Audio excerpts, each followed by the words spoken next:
Thursday. Bob sat at the table and looked at his bottle of Miller Lite. He had only bought a six-pack because if things went wrong in the next few minutes, he didn't want to have enough beer to get drunk. He heard her music stop upstairs, so he knew she was about done getting ready. Normally, he worked late on Thursdays because it was his wife's girls' night out with her friends. His parents would watch their daughter Casey while his wife went and had a few drinks with her female co-workers. He would finish up the week's paperwork so he could scoot out early on Friday and have more time with his family. It was actually a great arrangement.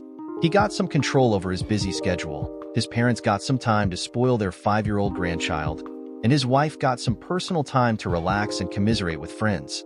At least that was what he had thought. As he heard her moving around upstairs in the bathroom, he thought back to the lunch he had with Vicky last Tuesday. I gotta get out of the shop more, he thought. Or at least see if they would deliver these sandwiches because they are amazing. He had taken a seat so he could watch the door and soon saw a familiar figure step into the restaurant. He noticed her looking around, so he stood up a bit and waved his arm.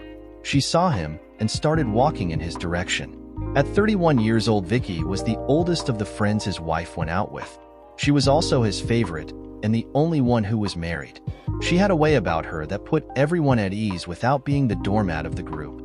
He had to admit she was pretty good looking also, with her dark wavy hair and white complexion. No jugs to speak of at all, but she had a really beautiful face and legs that went all the way up. Her husband, Ron, thought she hung the moon, and the feeling was reciprocated. She still got her share of male attention as she pulled up a chair and sat down across from him. "Thank you for meeting me, Bob. I know how busy you are at work, and taking this time out can't have been easy," she said as she looked intently at his face. No problem, Vicky," Bob said. "Although I have to tell you, I feel a little uncomfortable meeting you here without Sharon. I don't make it a point to have lunch with pretty ladies that I am not hitched to. But you said it was about Sharon, so I am all ears. I am guessing you want to surprise her for her birthday next month?" He was not expecting to see the sad look on her face when he mentioned having lunch with her. He also was surprised to see her face fall more when he mentioned Sharon's birthday. "What was up? Bob, I know you and Sharon love each other, and I have seen you together enough to know that what you guys have is special. So it is only because of this that I am coming to you. This may end up ruining my friendship with her, but if you can save your marriage, I am okay with it. There is no easy way to say this, but Sharon has been seeing someone for the 3 months. Bob was shocked. This must be a joke. A bad joke, and he told Vicky as much. "I am so sorry, Bob, but it is not a joke.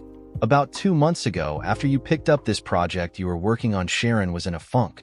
At work she was grumpy, and when we went out she was even quieter than usual. After a few martinis, we were able to pull out of her that she was missing you and feeling abandoned. She also started talking about how she felt you two were just a middle-aged married couple who were letting life pass you by." At this point, the waiter stopped by to take Vicky's order. She ordered a Cobb salad along with an iced tea with lemon. Bob was still reeling from the idea that his wife would be sneaking around. Over the 8 years they had been together, he would have bet his life that Sharon would have told him if she was unhappy. He thought they had always been honest about their feelings, even when they knew the other would disagree. He looked at Vicky and asked the question he needed to know the answer to immediately. "Has she screwed him?" he whispered. "No, at least not that I know of, and I think I would be able to tell. Believe it or not, your wife is a pretty open person. That is why I am shocked by how she is acting. Bob, you have to know that every woman I have talked to has said these same things. I figure it is almost how you guys always complain about being dragged down by the ball and chain, or whatever terms you use amongst yourselves." When she started talking about this, we all commiserated and told her the same things. "She's a hell of a catch. You should pay more attention to her, yada yada. Unfortunately, that night my sister was there." "What does your sister have to do with anything?" Bob asked, fighting down some anger. "Frankly, my sister is a 304. Vicky replied. The waiter that brought her tea raised an eyebrow as he overheard her comment. Vicky took a sip, then continued. "My parents were serial cheaters. I have no idea who cheated first, but they were always looking to get revenge on the other. When I was 17, I asked them why they bothered staying together, and they looked at me like I was from another planet. They told me they loved each other, and that is all that mattered. This affected my sister and I differently. I felt like cheating was the best way to ruin a happy relationship, and my sister felt that cheating was fine as long as you loved each other. I love my sister, but she is such an idiot about things. Anyways, back to the story. My sister Jerry made the comment that if she wasn't getting romance at home, maybe she should try finding it somewhere else. I told Jerry she was wrong, but Hannah and Gail started talking about the best way to pick up a guy and how to keep it secret. I think for those two, it was purely an academic conversation, especially since they aren't married. At the time, Sharon said she would never go behind your back, but I think my dumbass sister planted a seed in your wife's head. Why do you think that? Bob asked. Now that he wasn't sure she had slept around, he was beginning to process more information. None of this was fun to hear, but he had always believed that knowledge was power. Because the next week Luke Jonas and his crew showed up at the Red Horse Saloon where we were drinking. Sharon says she didn't invite him, but she did mention to him that we were going to try line dancing that night. It was actually kind of fun having more people try something new, and it would have been great except for Luke. Now he had a name. Knowledge is power. Tell me about this Luke shithead. Bob growled. Vicky smiled a little at the tone of Bob's voice. She continued. Luke Jonas is the company Romeo. He takes a run at every female, and any who give him the slightest interest find themselves the recipient of his charms. He doesn't care if they are married, or even if they are particularly good-looking. He just likes the chase. Your wife shot him down early on, and he never pushed until that night. Now he is chasing your wife, and she is running instead, standing her ground, putting a stop to it. It is an open secret that if Luke gets any more charges of harassment brought against him, he is fired. She could end his advances, and she isn't. In fact, they have been regular seatmates at the cafeteria for the last couple months, whispering and giggling. I have tried talking to her about this, but she just gets angry and tells me they are friends and that Luke listens to her and understands her problems. I asked her if she would act like this if you were sitting across the table, and she had the decency to blush. Then she got mad and said something to the effect that you wouldn't even notice. After that, I backed off and decided to keep an eye on her. They seemed to cool it off at work, and I thought that things had run its course until 3 weeks ago. Vicky's lunch came at this point, and she started eating it while looking at Bob for a reaction. Bob took a long drink of his lemonade, but didn't taste it at all. His chest cavity felt empty, and his eyes didn't want to focus.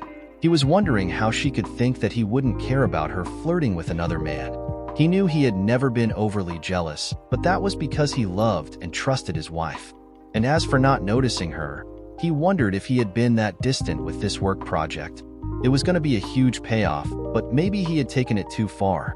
He wondered what had happened 3 weeks ago. Did he really want to know? They ate in silence for the next 5 minutes or so while he tried to process what she had told him. He was angry, no doubt. There was no reason for her to be so tight with another man, but he could almost see her logic. If he had been more attentive, then maybe this whole thing wouldn't have happened. Also, other than not telling him about being so flirty with this shithead, she hadn't actually lied to him. Lies of omission, sure enough, but so far he could overlook her behavior and work to fix this. He would talk to her and get her side of the story. As long as she was honest and agreed to stay away from a-hole, they could move on. So far, he didn't see any lasting damage done, unless something happened within the last 3 weeks. So tell me about 3 weeks ago. How bad is it? He was back on some solid mental ground. He had his feet under him. He could work with this. She looked at him with sympathy. This is where it gets rough, Bob. 3 weeks ago, we all ended up at the Red Horse Saloon again for line dancing. Luke and his boys showed up, and we were all dancing together and having a good time. Sharon had been drinking a little more than she usually does. Luke had been buying her drinks all night and was getting quite tipsy. I went to the bathroom with her, and she was more out of it than I realized. When she came out of the bathroom stall, she had her panties in her hand and put them in her purse. I asked her what that was about, and she said she wanted to feel free. Well, she was almost drunk, so I chalked it up to the alcohol and helped her back to our table. I started rounding up Hannah and Gail to take Sharon back to my house, so she wouldn't come home too drunk when I noticed that Sharon and Luke were bumping and grinding on the dance floor. The line dancing was done, and it was just a jukebox for the rest of the night. I saw her panties in her hand, and she put them in Luke's pocket as the song ended. Unfortunately, so did everyone else. There were catcalls from all over the bar, and Luke was grinning like a Cheshire cat. Then he went and gave her an almost deep kiss. One of his friends was holding up a cell phone. I wanted so bad for her to stop him or something, but she just went along with it. "Oh, Bob, I am so sorry." She stopped as she saw his reaction. His jaw was literally hanging open. He had to get out of here. "Excuse me for a second. Bathroom," he stuttered as he got up and walked away. He went inside and locked the door behind him. He splashed some water on his face and gripped the sink as hard as he could. He remembered the night she was talking about. Sharon usually got home around 11:30, but that night it was almost 2:30 when she came in. Vicky had called and told him that she was staying at her place for a while because she had had too much to drink. She would call a cab for Sharon when she was more sober. This had happened a few times before, and Bob had always been relieved that Vicky and the girls were so responsible about not getting a DUI. He always thought that getting a little blitzed was part of the fun of going out and cutting loose. He honestly wasn't mad about it. He also remembered what happened that night when she got home. He remembered being woken up to the warm sensation of Sharon's lips on his tool. This whole thing had taken him by surprise, and before he knew it, "Oh my God, honey, that was incredible," he said. "I am sorry it was over so soon, but please let me make it up to you. Let's see what you got." As she stood up, he grabbed her head and gave her the deepest tongue kiss he could. He tasted some booze and a little bit of himself, but he was not grossed out at all. After her performance, the least she deserved was a kiss. He broke their lip lock and started kissing the crook of her neck. She always giggled and squirmed when he would do that. He traced her collarbone down to between her jugs. He had heard that some women had really sensitive, but Sharon was not one of those. That was fine with him though, because after 8 years together, he had found a few other places on her body that would excite her. He let his tongue drift slowly all the way down through her narrow strip of hair and between her swollen lips. He pushed her onto the bed. "Please, baby, make love to me," he said. He could feel her body tensing up. He wanted to warn her about waking their daughter. "That was fantastic. Oh my God, baby, I haven't felt that good in a while." She stopped talking after that, and they engaged in some of the hottest wrestling they ever had. "I taste pretty good, don't I?" she said as she broke from their kiss. "Sweetest thing ever, baby," he replied. "But don't think we are done. You started something that I now have to finish." He smiled. This was turning into the best night ever. "Screw me, lover," she growled as she looked at him with lust-filled eyes. Tonight he had a beautiful woman who wanted him to take her. They both had an amazing sex. He snapped back to the present. Now he was shaking with rage as he felt that she got all worked up over her boyfriend and came home to take it out on him. Damn, he thought. What if she was thinking of him while we were having sex? He splashed more water on his face, dried himself off, and went back outside.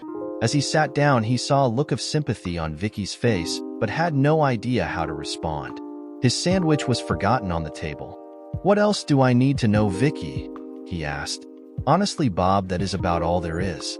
The last couple of girls' nights have been at Hannah's house with wine and lingerie parties.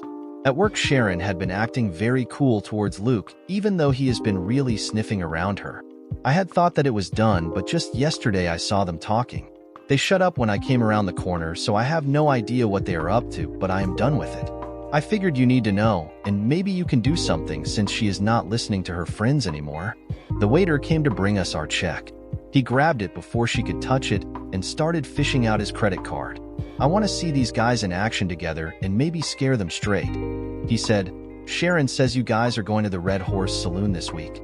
So this Thursday when you guys go, I am going to show up and observe from across the room." He stopped talking abruptly as he noticed the horrified look on Vicky's face. "What did I say wrong?" he asked. "Bob, Hannah has a doctor's appointment early in the morning Friday and Gail is going to see her brother in Florida. If Sharon is going out Thursday, it isn't with us." She reached across the table and grabbed my hand. "I am so sorry, honey," she said sadly. "I know better than to ask if you are okay, but here is my home phone number. Call anytime to talk to Ron or I." Her husband was a marriage counselor by trade, so talking to him could potentially be helpful. "Thank you for telling me, Vicky. I know it must have been difficult for you, but I really think you are being a good person and a good friend. I don't know what is going to happen going forward, but now I know what is going on and I can take some action. Thank you again." As he thanked her, he stood up to leave, signing the credit card bill, and walked out. Wednesday. Today was a breakthrough on the project Bob had been working on. They had been able to secure pre-manufactured parts from a startup company in Harrisburg. That would shave 2 months off the turnaround time, which still gave them at least a week's cushion, even with spotty transport logistics. 2 more phone calls and this plan would be done 2 months ahead and save the military millions. The cash bonus would be as huge as Bob had thought it would be, and the recognition that having his name on the project would bring would be nice. He should be as happy as the proverbial clam. Instead, he was thinking about how much he didn't want to go home and do what he figured he had to. He had decided to see what he could find out on his own about this affair. He couldn't access her work email, but he didn't think they would put anything on there since it was monitored by HR. He did log into her Yahoo Mail account and found nothing. She could have made a separate account, but he would have no way of knowing that until he got on their home computer. Part of the problem was that Bob knew he wasn't very tech-savvy. The idea of buying surveillance cameras or rigging his house with voice-activated microphones sounded cool in theory, but he already had a plan in place for confronting her. All he wanted was as much information as he could get to know how far he would have to go to try and save, or try to scuttle his marriage. Sharon had already picked up their daughter Casey from his parents and had conned him into bringing Chinese home. When he sent her the text asking what she wanted, she replied, "After 10 years together, and 8 of those married, you should know what I like, babe." He couldn't resist a dig in his reply. "I just wanted to make sure you were still happy with the status quo." His phone dinged back. "You are right. Get me an extra egg roll." Smiley face. If it weren't for the bombshell dropped yesterday, he would have been so happy to come home an hour early and just spend time with the wife and kid. When he looked at his clock, however, he reminded himself that before the project began, this time would have been considered 2 hours late. He also realized that he hadn't been home early with his family on a Friday since this had started. Add to that the being tired and stressed even when he was home. It was easy to see how Sharon could feel neglected. Not that she had any right to do what she was doing. Walking through the front door, he saw his wife reaching up for a wine bottle. He stood there and just admired her form. At 31, she was a woman in her prime. Her 5 feet 7 inches frame had just enough curves to be mouth-watering. He had a great view of her tight bum, even apparent through the bulky sweatpants she was wearing.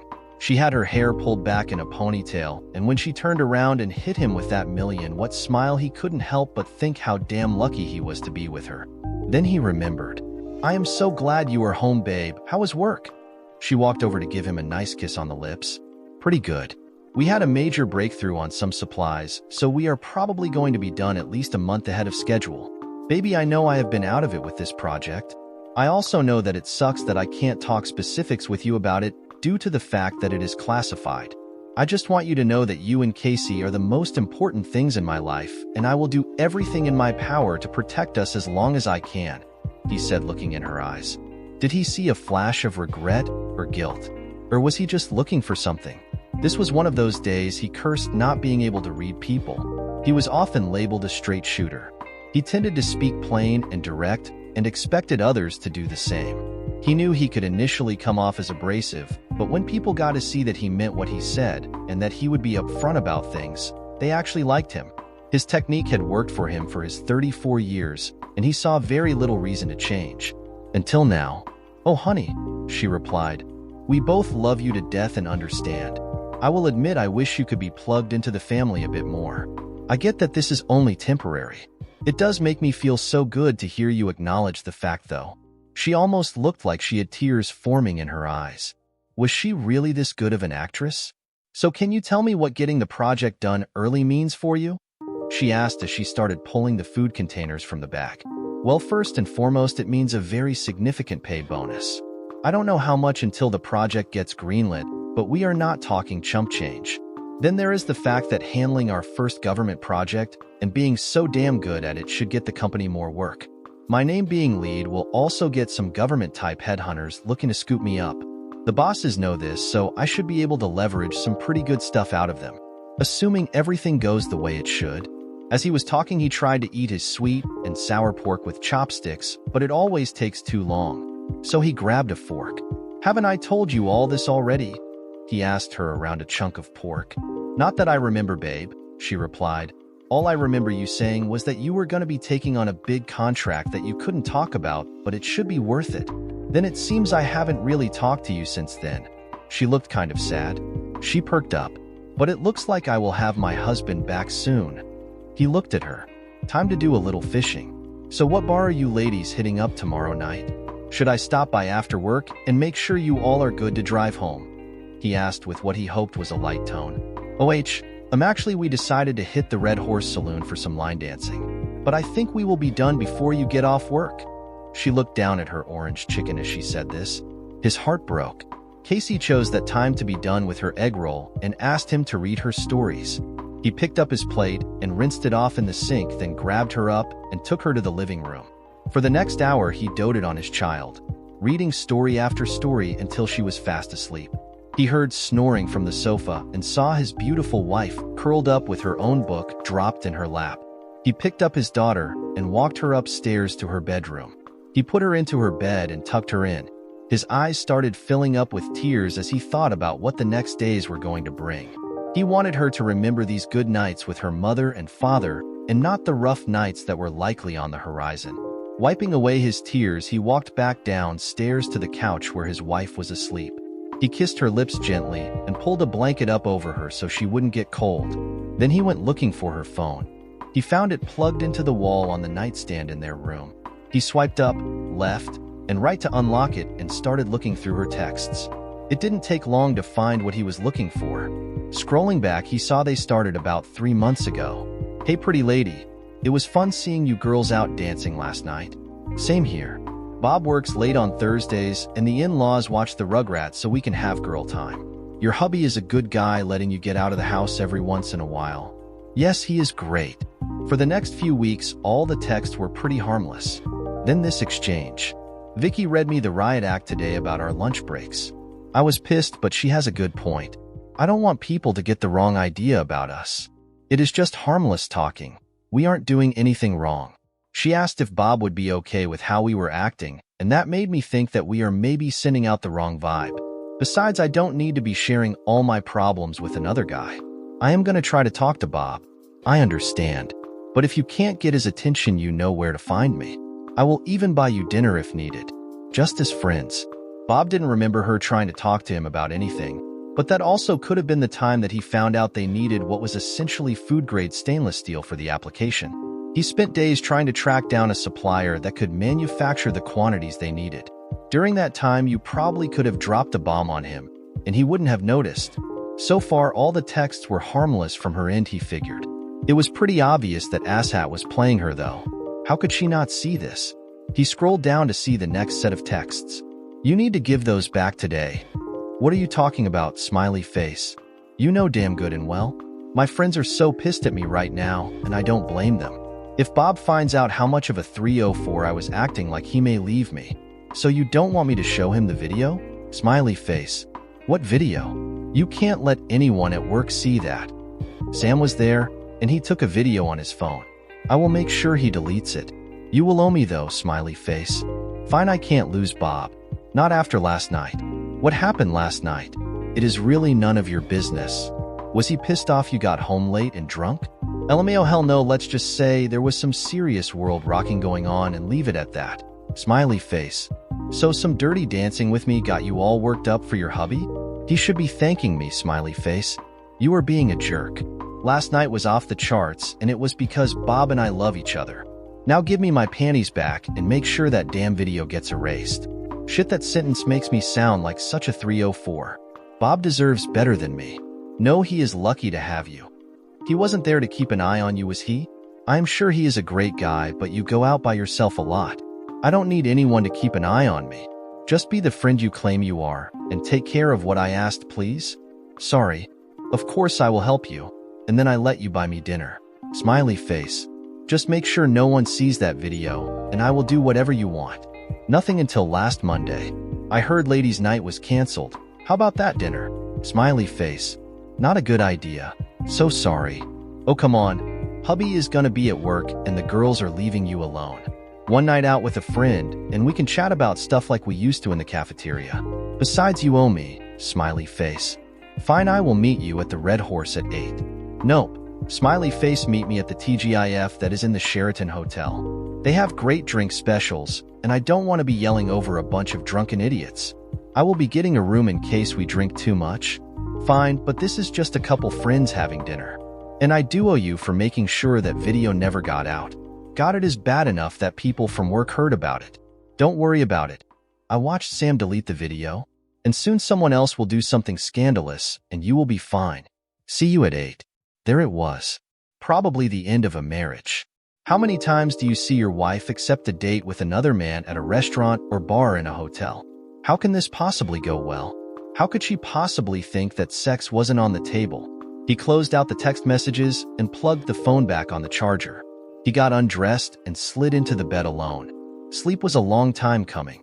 Thursday. She came down the stairs wearing her little black dress that she always wore when they would go out on their dates. She looked beautiful. She stopped at the bottom of the stairs as she saw him sitting at the table. "Oh, Bob, I didn't expect you home this early today, babe." She looked kind of pale. "We need to talk, Sharon," he said with almost no emotion in his voice. "This is probably the most important talk we will ever have. Please have a seat." She sat down. She looked scared. She went to hold his hand like they would normally do, but he pulled it away. "I know that there is no girls' night out. I know that you have been seeing Luke Jonas behind my back," he started. "Bob, please let me explain." She was cut off abruptly by him, slamming the table with his fist. "Damn it, Sharon, listen to me," he yelled. "You don't get to talk until I have said my piece." She cowered back and started to cry. He looked impassively at her and continued. "As I was saying, I know you have been cuddling with this shithead Luke at lunch. I know you have been dancing with him at the Red Horse Saloon. I know you took your panties off and gave them to him after some sexy bump and grinding on the dance floor. I know the only reason you jumped me 3 weeks ago was because you were all worked up over him. I also know that you are going on a date with him tonight at a restaurant in a hotel where your boyfriend will have a room ready. I don't know if you have slept with him or given him a B job yet. I am not sure what would have stopped you if you haven't." He paused, trying to get his anger under control. "Sharon, you lied by omission to me about Luke. You lied by omission to me about your slutty, pantyless dancing. And you lied to me about going out with the girls. Frankly, I am tired, and my trust in you is broken. I am not sure I even want to work on this marriage anymore. Your actions make me think you don't care about this marriage anymore. So I will give you 3 choices." He held up a finger. "Choice 1. You walk out that door and go see your a-hole boyfriend. Even if you don't sleep together tonight, this choice will end our marriage. 0 chance of me wanting to save it." He held up a second finger. "Choice 2. You and me sit here all night, and you try to convince me to work on staying married to you. You will have a hard sell because I am not inclined to trust a single word out of your mouth. However, you might be able to do it because I do love you, and we have a child to think about. I would say you have a 50% of me working to save this." He held up a third finger. "Choice 3. You take me to see your Romeo tonight. You tell him to never talk or contact you again in front of me. Then you let me and him talk for at least 15 minutes out of earshot. This choice will gain you the most respect and will also go the farthest towards making me want to work on us. If you haven't slept with or performed or received oral sex with him, I promise I will be 100% in as far as making this relationship work. Also note, if you have slept with or performed or received sex with him, this is the only option that might possibly allow for us to work out." She looked like she was about to throw up and was staring at him in what could only be described as horror. 0, 50, or 100, Sharon? What is it going to be? 0, 50, or 100, Sharon? What is it going to be? The question hung in the air for almost a minute. It looked like my wife was trying not to vomit when she looked up at me. "Bob, I am so sorry about everything and I desperately need to talk to you. In answer to your question though, do you want to drive or do you want me to?" Well, that was unexpected. I really didn't think she would walk out on us to Loverboy. I thought for sure she would sit here all night trying to make excuses for her behavior. Bringing me to see her a-hole really did win her some points. She was still in the red though. I picked up my keys and followed her out to my car. I opened the door for her out of force of habit, and she almost started to cry. As I was pulling out of the driveway, she looked over at me. "I really screwed us up, didn't I?" she asked in a small voice. "Yes, Sharon, you really did," I replied, keeping my eyes on the road. "What can I do to fix it?" she asked. I thought for a bit. I had a couple plans I was formulating. Well, first thing, complete honesty from here on out. I shouldn't have to say this, but apparently you think it is okay to not mention things I should know or out and out lie to me. Along with that, you are going to have to find a way to make me believe what you were saying. I don't know how you plan to do that, but frankly, I am not the one who ruined our trust. Another thing I don't feel I should have to mention, but am going to.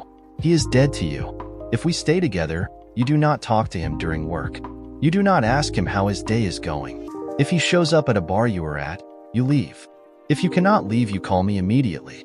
You do not accept drinks or gifts from him no matter what he says. He receives no interaction from you. Next thing, when we get back from tonight, you are going to tell me everything. Even stuff you don't think I want to hear. I understand that I have been consumed by this project, so I will take some blame. If you have hard feelings for me, then let me know. And the last thing for now, plan on making time for marriage counseling sessions. If you want to pick the counselor, feel free to do so. Maybe Ron can suggest someone. This is contingent upon certain information, however. As I finished talking, her phone beeped that she had a text. She looked down and got even more pale. It's him. He is wondering where I am, she said softly. I held out my hand for her phone. Wordlessly, she passed it to me. I scrolled back through her texts. There were a couple new ones from earlier today. Hey, I got a room with a jacuzzi. Maybe after dinner can relax. Bring your bikini, smiley face. You are not going to be able to get me drunk enough to get into a hot tub with you. I am not bringing a bikini. We will have to see. You know how you get when you are drunk. Maybe you won't need a bikini, winky face. And then just now. Where you at? I got a glass of wine waiting for you. I texted back. Running a little late. I got a surprise for you. Ooh, you brought your bikini. Excellent. I handed the phone back to my wife. She read the texts and just hung her head. You know he is not helping your cause, right? Just the text from today, make it sound like you are going to hook up with him tonight. How bad will it look if I scroll back farther? I said. Of course I knew exactly how bad it looked. I guess I should ask. Do you think that your text messages today were inappropriate flirting? Can you see how these exchanges have killed all the trust one have in you? I heard her sob. Bob, I swear I only planned on having dinner tonight. I never planned to sleep with him. I couldn't help it. I looked at her like she was a moron. Did you plan on giving him your panties after getting wasted and bumping and grinding with him a few weeks ago? I didn't think it was possible for her to get any more pale. I was wrong. Sharon, we are almost there. You should probably do something with your makeup and think about what you are going to say to Luke. Oh, and don't drink the wine. She pulled the visor down and got a tissue from the glove box. She started pulling herself together and stopped sobbing. As she started putting on her mascara, she asked in a more normal tone of voice, Bob, I can see why you think Luke was playing me. Hearing you talk about it makes me think he was. But Bob, how could I have not seen it? I know my recent decisions don't show it, but I am not a dumb little girl. I have fended off better looking and more sophisticated guys than Luke. So why did he get to me? That right there is one of the reasons I have a tough time believing anything you say, Sharon. You are a beautiful, intelligent woman who should be able to see this shit for what it is. That is why I have to wonder if you are going along with it willingly. I replied, Suck. Add to that the fact that I got slutty at a bar with this guy and lied to you about going to dinner with him tonight. No wonder you were so angry and hurt. Her color looked to be coming back and her voice got a little stronger. Okay, I screwed this up and now I have to find a way to fix it. Thank you for giving me a chance. She wanted to give me a kiss, but I turned my head at the last minute and let it land on my cheek. I am still not over this, not by a long shot. She looked at me almost in shock. We are normally pretty affectionate. I hope we can get back to that. What do you want me to say to him? She asked me as we turned into the parking lot of the restaurant. I found a parking spot and killed the engine after pulling in. I looked over at her and let some of my anger boil over. What do I want you to say? Sharon, our relationship is on life support here because of your actions with this dumb face. The two of you have destroyed a central pillar of our marriage. Our daughter could be spending Thanksgiving with you and Christmas with me. I want this fact to sink in. Then tell him whatever the hell you want. She sat there quietly for a minute, then drew in a shuddering breath and opened the car door. As we walked up to the restaurant portion of the hotel, she made a move as if to grab my arm. I didn't pull away, but neither did I welcome her touch. We walked in. There was a pretty auburn-haired girl standing behind a small kiosk. Welcome to TGI Fridays. Are there two in your party? She asked. I was about to respond when my wife spoke up. We are supposed to meet someone here. They have already been seated, she said, very businesslike. Oh, okay, feel free to look around, the hostess replied. I didn't know what the guy looked like, so I followed my wife's lead. She elbowed me gently and nodded to the back of the restaurant. There was a man sitting at the back of the restaurant, close to the door entering the hotel. It looked like he was doing something with his phone. She walked with a determined step toward the table. She stopped and didn't bother sitting down. He looked up and saw her and gave a big grin. It took him a second to realize that she was with the guy behind her. When he noticed me, his grin slipped and his eyes narrowed a bit. Look, this is my husband, Robert Morgan. He has concerns about our relationship, and after talking to him, I have to agree. For the first time in our marriage, I have given my husband reason to doubt my fidelity. I will be working hard to repair the breach of trust one caused by my relationship with you.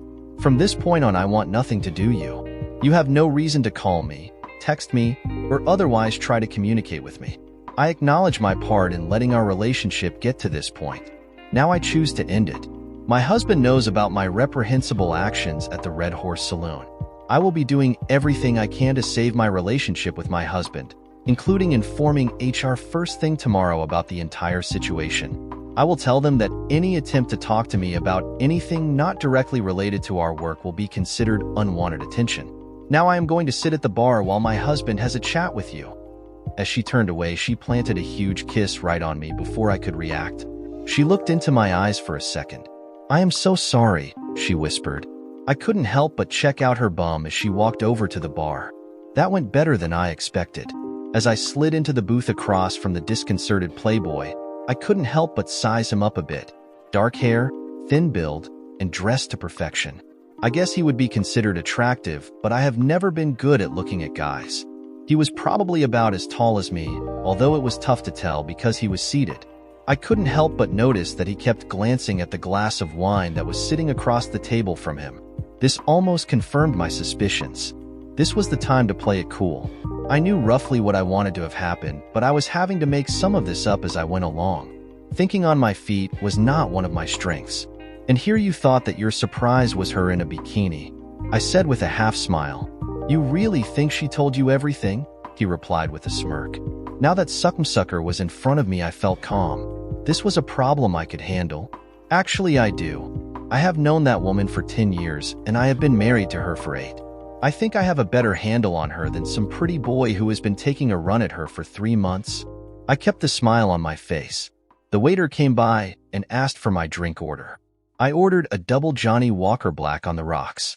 She gives a great blowjob, he said, still trying to smirk. He glanced at the glass of wine he had ordered for her again. Yes, she does. I gave him a full smile this time.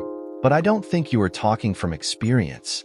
You want pictures? He asked, half laughing. This guy was trying to get under my skin. I realized I should be reaching across the bar for him, but instead I ended up chuckling. You don't have pictures. If she had gone that far with you, there would be no need for you to spike her drink. What are wannabe molester using these days? GHB, Rohypnol, or just good old X? I was working on a hunch, but his shocked look removed all doubt. He shrank back as I leaned across the table from him. Now I was pissed. You little son of a witch. I should kick the shit out of you right here and now, but I am not sure I wouldn't kill you. I don't need to go to jail right now. I gave my wife 3 choices, and I am now giving you 3 choices. I put one finger under his nose. 1. You go bye-bye. You go and apologize to my wife now and quit your job tomorrow. I promise not to come after you. Then you leave town. I raised another finger. 2. You go to the cops and admit to spiking my wife's drink. Serve your sentence and leave my wife alone. I will be watching you, but I won't come after you. Then you leave town. I raised the 3rd finger. 3. I sign us up for boxing classes. In 4 weeks, you and I step into the ring. Personal injury waivers will be signed, and neither one of us leaves until they are unconscious. And when you wake up, you still leave my wife alone. Then you leave town. The waiter dropped off my scotch just as I finished up. I took a long drink and appreciated the burn. Time to get back to cool. You must think I am an idiot. Why would I go along with any of those options? He sneered. I gave him what I hoped was a menacing grin. Because you don't want to be looking over your shoulder for the rest of your miserable existence. Every time you walk to your car in the dark, you will wonder if me or one of my friends will be waiting with a ball bat to crush your knees and stomp on your balls. Every time you go to open your door at home, you won't know if I or one of my friends is going to jump in and tie you to a chair and cut off your balls. Every time you go out to a bar, you won't know if me or one of my buddies is going to slip something in your drink and arrange for some backdoor lovin' then stomp your balls. You wouldn't do any of that. You're a teddy bear. At least that is what your wife told me after I got done screwing her the other night. His face was gaining some color back. I took another sip of my scotch. I reached into my pocket and hit the button that started the voice record function on my phone. Hopefully, it would pick these next few sentences of dialogue up. I really should have planned this better. You were planning on drugging and assaulting my wife tonight, scumsucker. Are you willing to bet a lifetime of pain and suffering that I wouldn't do exactly what I said? It was time to go fishing. The drugs were just to get her in the mood for when I brought my friends over. We were gonna make her airtight tonight. My cool evaporated. I was able to grab his collar with my left hand and haul him toward me. I couldn't get much power behind the punch with my right fist because I was sitting down. I did hear a satisfying crunch and felt his nose give. You scumsucker. I am gonna call the cops, he shrieked as he held his nose. Go for it, asshat. I would love for them to test the remaining wine in that glass for drugs and then listen to the recording I have of you admitting to it. I shouted. Within 10 minutes, the cops were investigating the disturbance. Apparently, 2 state troopers were taking a lunch break at the subway across the street. They took my statement and bagged the remaining wine and wine glass for testing. They searched Luke and found a packet of white powder. He asked for a lawyer and refused to say anything else. They listened to my recording and took my cell phone as evidence. It was difficult, but you could just make out Luke talking about the drugs and the planned gangbang. It was almost 4 in the morning before Sharon and I were able to leave the police station. After she was done giving her statement, one of the cops spent almost 15 minutes telling her what a great guy I was and how I had saved her from a drug-induced assault. She was a basket case by the end of it all. Luke stayed in police custody. We were able to use her cell phone to give a quick explanation to my parents. They were understanding and promised to take care of Casey. They decided to take her to the zoo. She was going to love that. After pulling in the garage and shutting the car off, both of us just looked at each other. She unbuckled her seatbelt and gave me a hug over the console. I let her cry into my shoulder for about a minute, then pushed her gently away. Sharon, we still need to talk, but it is late, and we need to go to bed. Tomorrow we are both calling into work and spending the day together to figure out how to move forward. Sound like a plan? Yes, Bob. Bed sounds wonderful. In a small voice, she asked, Can I please sleep in the bed with you? Of course, baby. I woke up the next morning spooned up to my woman. I thought about how we got to where we were last night, and I felt that things might be able to be okay. We still had a couple conversations to go before I would commit to anything. We grabbed breakfast at IHOP and chatted about Grace and the fun her and my parents must be having. We managed to keep everything nice and light. After a final cup of coffee, we paid the bill and headed home. We sat down at the kitchen table and looked at each other. Okay, I guess I will start this. I said, I think you can see what a bad person Luke is now, so I am not going to beat that dead horse. He said you gave a good B job and that you called me a teddy bear after screwing him a few days ago. Is any of that true? No, the farthest I went with him was that awful night at the Red Horse. I understand how bad my actions were that night, but it never went any farther than that, she replied. How can you make me believe that? You lied about going to see him last night, and you lied by omission about that night at the bar and your entire relationship with him. I felt it was time to get all the cards on the table. I have been racking my brain trying to figure that one out, and I think I might have something. What about a polymer test? She asked. Polymer test? Did she mean polygraph? I had to smile a little bit. You mean a polygraph test? A lie detector test? She nodded her head. Yes. Make an appointment and ask me any questions you want. Just tell me the time and the place. The sincere look on her face was so adorable. I know that those tests are not 100% accurate, but I would feel a lot better if she came up telling the truth.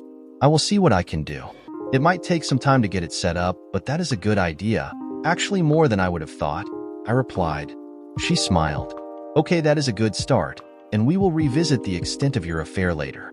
I guess my next question is the biggest one. This is the one that hurts me the most, and the one that has the biggest impact on our relationship. How do we go forward? You being ashamed and not telling me about the panty incident I can understand. I don't like it, but I can understand it. I have a tough time dealing with the fact that you got real close with another guy without telling me, but if you thought it was just a work friendship, I can kind of see that. What I can't understand and what makes want to just walk away before I get hurt again is when you told me you were going out with the girls and you were going to meet him for dinner. A 100% direct lie. Forget about the consequences. You broke my heart when you told me you were going out with the girls. I know my eyes were watering. I couldn't help it. Bob, all I can do is tell you my mindset at the time. First, let me say that I am so sorry for lying to you about everything. When you took this project, for the first time since we have been together, I felt like I was in second place. I am not blaming you or your work. I know why you took it and why it was so important to you. I am just telling you how I felt. I started feeling down, and then Vicky's sister said something I couldn't get out of my head. She said to look for romance someplace else. I never took that to mean that I should cheat on you. I took it to mean that while you were preoccupied with this project, it would be okay to find what I was looking for somewhere else. Enter Luke. I didn't realize it fully, but he was filling the desire I had to be special. He asked me about my day. He asked me about my kid and family. We talked about hobbies I thought were cool. Basically, when we were talking, it was about me. She took a breath and studied my face for a reaction. I don't think I gave her one. When Vicky took me to task for how it looked at lunchtime, I realized what I was doing.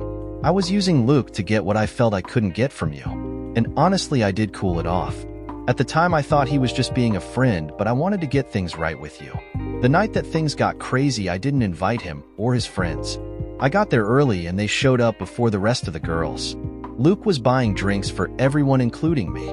I ended up getting as drunk as I have been since we have been together. I did some stupid and shameful things of which you were aware. But then we had some pretty mind-blowing sex, and that confused me even more. How could I be such a 304 without you there, and then have it turn out to be so wonderful with you later? She got up and grabbed a glass of water. After drinking half of it, she sat back down. She continued. Then came damage control. I knew you would be pissed about what I did, and rightfully so. If you got drunk and kissed another woman on a dance floor, I would go for your balls. I even knew it would be worse because we had such a hot session afterwards. You would wonder if I was thinking of something or someone else. So I made another one of my many mistakes. I tried to use my friend, Luke, to help cover it up. And supposedly he did. He made sure I knew about it. So here I am owing a favor to my friend, who only wants to take me to dinner on a night that my usual friends are unable to make. I am still lonely because I don't think you are going to be home until late, so in a moment of stupidity I screw up. And I am so sorry. Our relationship has always been based on trust in each other. I screwed up. Tears were running down her face at this point, even though she wasn't sobbing. Hell. I got up and gave her a hug. I put a long kiss on her. Pulling away, I had to say something. We aren't there yet, and it is going to take a bit. But if you are in 100%, so am I. Sharon, and I went to counseling for a little bit. Talking out my issues helped me get over them. The big takeaway for me was that just because communication was a strong point when we first got together, we still had to work on it. The counselor also suggested Sharon get tested for hormonal imbalance.